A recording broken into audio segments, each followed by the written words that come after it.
ધોરણ 8 વિજ્ઞાનમાં હવે જો આગળનો ટોપિક જોઈએ તો પહેલો પોઈન્ટ છે સૌર કુટુંબના કેટલાક સભ્યો વિશેની જાણકારી મેળવવાની. તો એમાં પહેલું છે સૂર્ય. તો જો સૂર્ય જે છે એ પહેલી વસ્તુ તો એ જાણી લઈએ કે સૂર્ય સૌથી નજીકનો તારો છે. તે સતત ઉષ્મા અને પ્રકાશનું ઉત્સર્જન કરે છે. પૃથ્વી પરની તમામ ઉર્જાનો સ્ત્રોત સૂર્ય છે. આપણે પૃથ્વી પર રહીએ છીએ, આ પૃથ્વી ઉપર તમામ જેટલી પણ ઉર્જા મળે છે એ ઉર્જા માટેનો મુખ્ય સ્ત્રોત કયો? સૂર્ય. હકીકતમાં સૂર્ય એ બધા જ ગ્રહો માટે ઉષ્મા અને પ્રકાશનો મુખ્ય સ્ત્રોત છે. મતલબ સૂર્ય જ બધા ગ્રહોને ઉષ્મા પણ આપે છે અને પ્રકાશ પણ આપે છે. ત્યાર પછી આપ્યું છે ગ્રહો. તો ગ્રહો તારા જેવા જ દેખાય છે, પરંતુ તેઓ પાસે તેમનો પોતાનો પ્રકાશ હોતો નથી. પૃથ્વી એક ગ્રહ છે. જુઓ, પૃથ્વી પાસે પોતાનો પ્રકાશ નથી. પૃથ્વીને પ્રકાશિત જોઈએ આપણે ચંદ્ર જેમ જોઈએ છે કે ચંદ્ર પૃથ્વી ઉપરથી જોઈએ તો ચંદ્ર જે પ્રમાણે પ્રકાશિત જોવા મળે એવી જ રીતે આપણે ચંદ્ર પરથી જોઈએ તો પૃથ્વી પણ ચંદ્રની જેમ જ પ્રકાશિત એવી જ જોવા મળે. બીજું, તેઓ માત્ર પોતાના પર પડતા સૂર્યપ્રકાશને પરાવર્તિત કરે છે. તો શું તમે ગ્રહો અને તારા વચ્ચે ભેદ કરી શકો છો? તો તારાઓ સ્વયં પ્રકાશિત કહેવાય, ગ્રહો પર પ્રકાશિત છે. તારાઓ છે પ્રકાશ અને ઉષ્માનું ઉત્સર્જન કરે, ગ્રહો ન કરી શકે. તારાઓ વિશાળ કદના હોય, ગ્રહો વિશાળ કદના હોતા નથી, નાના હોય તારાઓની સરખામણીમાં. તો ગ્રહો અને તારાઓની ઓળખવાની સૌથી સરળ રીત એ છે કે તારાઓ ઝબૂકે છે જ્યારે ગ્રહો ઝબૂકતા નથી. તો વળી તારાઓની સરખામણી ગ્રહો પોતાના સ્થાન બદલ્યા કરે છે. જો ગ્રહો છે પોતાનું સ્થાન બદલી નાખે, કેમ? તો કે સૂર્યની આસપાસ પરિક્રમણ કરે. સૂર્યના લાગતું જે ગુરુત્વાકર્ષણ બળ હોય એના કારણે પોતાનું સ્થાન બદલતા રહે. જ્યારે તારાઓ છે એમાં એવું હોતું નથી. ગ્રહો એક નિશ્ચિત માર્ગ પર સૂર્યની આસપાસ પરિક્રમણ કરે છે. આ માર્ગને તેની કક્ષા કહે છે, ઓર્બિટ જેને કહેવાય. એક પરિક્રમણ પૂરું કરવા માટે લાગતા સમય જે છે એ સમયને તેનો પરિક્રમણ ગાળો કહે છે. જેમ જેમ સૂર્યથી ગ્રહનું અંતર વધે તેમ તેમ પરિક્રમણનો સમયગાળો પણ વધે છે. મતલબ સૂર્યથી સૌથી નજીકનો જે ગ્રહ હોય એને પરિક્રમણ માટે લાગતો સમય હોય છે એ ઓછો હોય, પરંતુ સૂર્યથી દૂરનો ગ્રહ હોય અને પરિક્રમણ માટે લાગતો સમય કેવો હોય? વધારે, કારણ કે એનું વર્તુળ મોટું થઈ જાય. તમે અહીંયા જો નીચે એક ચિત્ર આપેલું, બરાબર? તો નજીકનો જે બુધ લખેલો છોકરો છે એ સરળતાથી ઝડપથી ગોળ ફરી જાય. જ્યારે પૃથ્વી છે અથવા મંગળ છે, વિચાર કરો કે મંગળ જે છોકરીના હાથમાં છે છેલ્લી કક્ષામાં, તો એને અંતર વધારે કાપવું પડે તો એને સમય વધારે લાગશે, જ્યારે બુધને સમય ઓછો લાગે. તો બીજું કંઈ મને આશ્ચર્ય થાય કે સૂર્યને ફરતે પરિક્રમણ કરતી વખતે ગ્રહો અથડાતા કેમ નથી એકબીજા સાથે? તો જો પ્રવૃત્તિ નંબર 17.9 આપેલું છે કે જેની અંદર દર્શાવ્યું કે તમારા 4-5 મિત્રો સાથે રમતના મેદાન પર જાઓ. એક જ કેન્દ્રમાં રાખી જુદી જુદી ત્રિજ્યા 1 મીટર, 2.5, 3.8 મીટરના 4 વર્તુળ દોરો. તમારા એક મિત્રને કેન્દ્રમાં ઊભા રહેવાનું કહો જે સૂર્ય દર્શાવે. બીજા 4 મિત્રો બુધ, શુક્ર, પૃથ્વી અને મંગળ દર્શાવે છે. તો તમારા મિત્રોને સૂર્ય ફરતે ઘડિયાળના કાંટાની વિરુદ્ધ દિશામાં પોતાની જ કક્ષામાં ફરવાનું કહો. બધા જ જો ઘડિયાળની કાંટાની જે દિશા હોય ને એનાથી વિરુદ્ધ દિશામાં ફરતા જોવા મળે. શું તેઓ એકબીજા સાથે અથડાય છે? અથડાય? ના અથડાય. કારણ બંનેના બધાના જે પરિક્રમણ માર્ગ છે ફરવાના એ કેવા છે? અલગ અલગ. એક જ માર્ગ ઉપર બધા ફરતા નથી, એટલા માટે તેઓ અથડાય નહીં. ત્યાર પછી જોઈએ તો સૂર્યની આસપાસ ફરવાની સાથે સાથે ગ્રહો તેમની પોતાની ધરી પર પણ ભમરડાની માફક ફરે છે. તો જો ભમરડાનું ચિત્ર આપેલું છે. એક ધરી ઉપર જેમ ભમરડો ફરતો હોય ને એમ ગ્રહો પણ ફરી રહ્યા છે. એક ભ્રમણ પૂરું કરવા માટેના જે સમય છે તેને ભ્રમણનો સમયગાળો કહેવાય. એક ભ્રમણ પૂરું કરવા માટે જે સમયગાળો લાગે એને ભ્રમણનો સમયગાળો કહેવાશે. કેટલાક ગ્રહો તેમની આસપાસ ફરતા ચંદ્ર એટલે કે ઉપગ્રહ હોવાનું જાણમાં આવ્યું છે. કોઈ પણ આકાશી પદાર્થની આસપાસ ફરતા અન્ય આકાશી પદાર્થ હોય તેને ઉપગ્રહ કહેવાય. તો જો પૃથ્વી સૂર્યની આસપાસ પરિભ્રમણ કરે છે તો શું પૃથ્વીને સૂર્યનો ઉપગ્રહ કહેવાય? તો પૃથ્વી સૂર્યનો ઉપગ્રહ કહેવાય. જો કે સામાન્ય રીતે આપણે તેને સૂર્યનો ગ્રહ કહીએ છીએ. આપણે એવા પદાર્થો માટે ઉપગ્રહ શબ્દ ઉપયોગ કરીએ છીએ જે ગ્રહની આસપાસ પરિભ્રમણ કરતા હોય. ચંદ્ર એ પૃથ્વીનો ઉપગ્રહ છે. જો ચંદ્ર છે ને એનો અર્થ જ ઉપગ્રહ થાય, બરાબર. ચંદ્ર જે છે એનો અર્થ ઉપગ્રહ થાય. તો પૃથ્વીની આસપાસ ઘણા માનવ સર્જિત ઉપગ્રહ સેટેલાઇટ પણ ફરતા હોય છે. તેને કૃત્રિમ ઉપગ્રહ કહેવામાં આવે છે. તો હવે કુદરતી જે ગ્રહ છે એની અંદર સૌથી પહેલો ગ્રહ આવે છે બુધ. તો બુધ વિશેની માહિતી મેળવીએ તો બુધ ગ્રહ સૂર્યની નજીક છે. તે આપણા સૂર્યમંડળનો સૌથી નાનો ગ્રહ છે. જે 8 ગ્રહો ધરાવતું આખું સૂર્યમંડળ છે એમાં સૌથી નાનો ગ્રહ જે છે એ બુધ છે. તે સૂર્યની સૌથી નજીક હોવાથી તેને જોવાનું અઘરું છે, કારણ કે તે સૂર્યના પ્રકાશની ચમકમાં છુપાઈ જાય. જો કે તેને સૂર્યોદય પહેલાં અને સૂર્યાસ્ત પછી ક્ષિતિજે દેખાય છે, માટે તે એવા સ્થળેથી જ દેખાય જ્યાં ક્ષિતિજ દેખાવા માટે વૃક્ષો કે ઇમારતોનો અવરોધ ન હોય. બુધને પોતાનો કોઈ જ ઉપગ્રહ નથી, બરાબર. બુધ ગ્રહ છે ને એને કોઈ ઉપગ્રહ નથી. ત્યાર પછી બુધ પછી આવશે બીજા નંબર ઉપર, એ છે શુક્ર. તો શુક્ર પૃથ્વીની સૌથી નજીકનો પાડોશી ગ્રહ કહેવાય. તે રાત્રિ આકાશમાં દેખાતો સૌથી તેજસ્વી ગ્રહ છે. બરાબર. રાત્રે આપણે જોઈએ તો સૌથી તેજસ્વી ગ્રહ જે દેખાય છે એ છે શુક્ર. કેટલીક વાર સૂર્યોદય પહેલાં પૂર્વ આકાશમાં શુક્ર દેખાય છે, તો ક્યારેક પશ્ચિમ આકાશમાં સૂર્યાસ્ત પછી તરત જ દેખાય છે. એટલે તેને અવારનવાર સવારનો કે સાંજનો તારો કહેવામાં આવે, પરંતુ તે તારો નથી.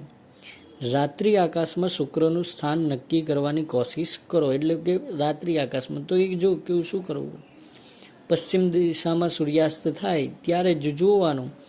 એ જ દિશામાં તમને શુક્ર જોવા મળશે. શુક્રને ચંદ્ર કે ઉપગ્રહ નથી. શુક્રનું પોતાની ધરી પર ભ્રમણ એક કેટલેક અંશે અસામાન્ય છે. તે પૂર્વથી પશ્ચિમ દિશામાં ફરે, જ્યારે પૃથ્વી પશ્ચિમથી પૂર્વ દિશામાં ફરે. જો શુક્ર ગ્રહ છે ને સૂર્યમંડળમાં ફરતા તમામ ગ્રહો કરતાં ઉલટી દિશામાં ફરે છે, બરાબર. શુક્ર ગ્રહ છે એની દિશા જે છે એ છે પૂર્વથી પશ્ચિમની, અને બીજા ગ્રહ છે એ પશ્ચિમથી પૂર્વ દિશામાં ફરે છે.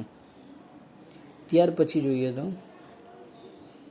પ્રવૃત્તિ 17.10 કીધું છે કે કોઈ સમાચાર પત્ર કે પંચાંગને આધારે શુક્રના આકાશમાં દેખાવાનો સમય શોધી કાઢો.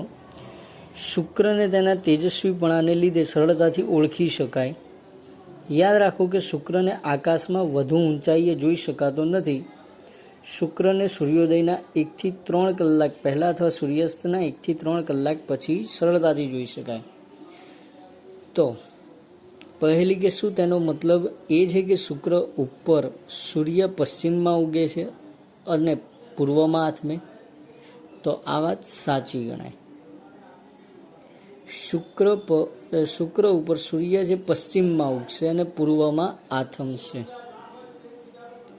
કારણ અહીં આગળ જે છે એ એની દિશા નક્કી કરે, બરાબર. તો હવે જો તક મળે તો શુક્રને ટેલિસ્કોપ દ્વારા જુઓ. તમે જોશો કે ચંદ્રની માફક શુક્રની પણ કળાઓ હોય છે. જો ચંદ્રને જેમ કળા હોય, બરાબર. આપણે એકમ, બીજ, ત્રીજ, ચોથ, પાંચમ, છઠ, સાતમ એમ ધીમે ધીમે જેમ આગળ જઈએ એમ ચંદ્રના આકારમાં ફેરફાર થતો જણાય, જેને આપણે ચંદ્રની કળા કહીએ. તો એવું જ આપણને શુક્રમાં પણ જોવા મળે, બરાબર. ત્યાર પછી પૃથ્વી. તો સૂર્યમંડળમાં પૃથ્વી એકમાત્ર એવો જાણીતો ગ્રહ છે જેની પર જીવન શક્ય છે. કેટલીક ખાસ પર્યાવરણીય પરિસ્થિતિઓ પૃથ્વી પર જીવનના અસ્તિત્વ હોવા અને સતત ટકી રહેવા માટે જવાબદાર છે.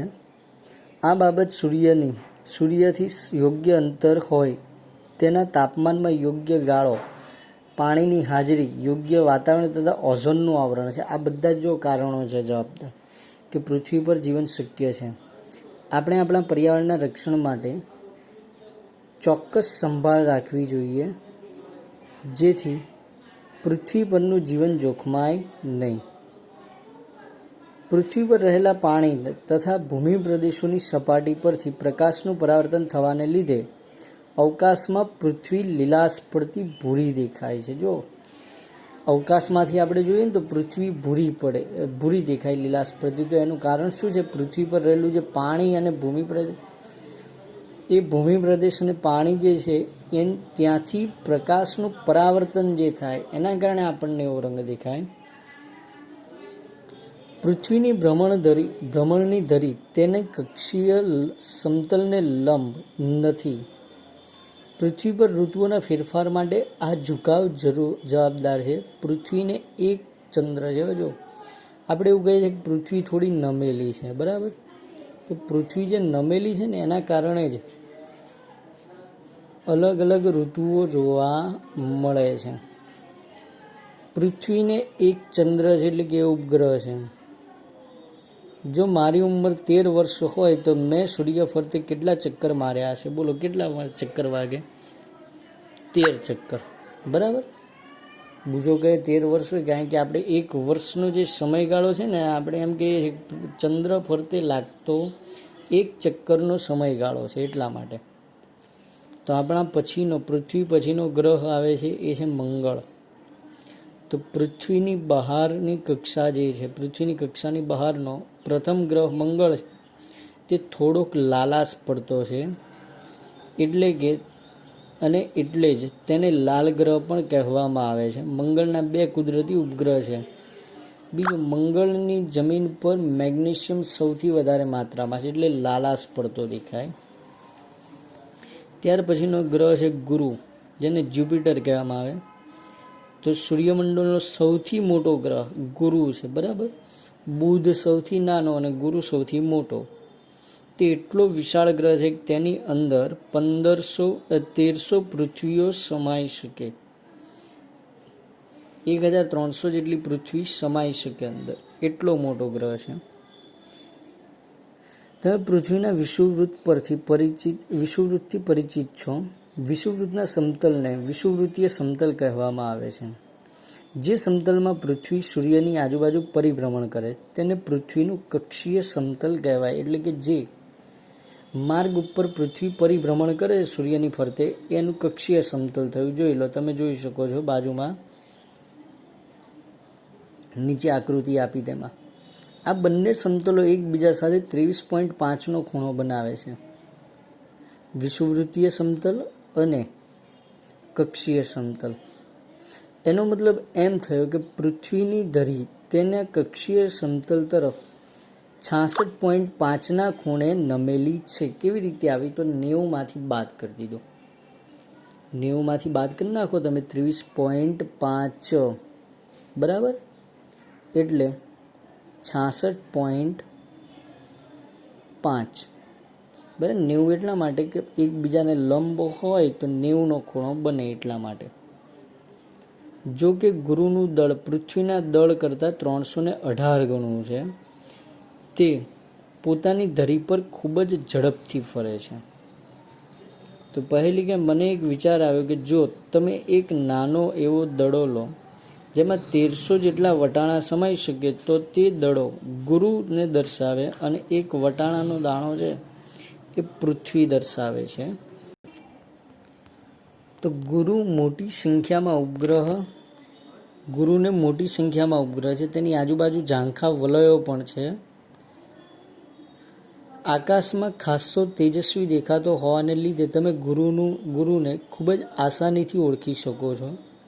જો તમે ટેલિસ્કોપની મદદથી જુઓ તો તમે તેના 4 ઉપગ્રહને પણ જોઈ શકો છો, બરાબર? આ ગુરુ ગ્રહ વિશે કીધેલું છે. ત્યાર પછીનું બહુ સરળ અને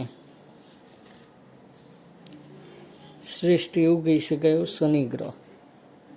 તો ગુરુથી દૂર શનિ ગ્રહ આવેલો છે, જે પીળાશ પડતો દેખાય.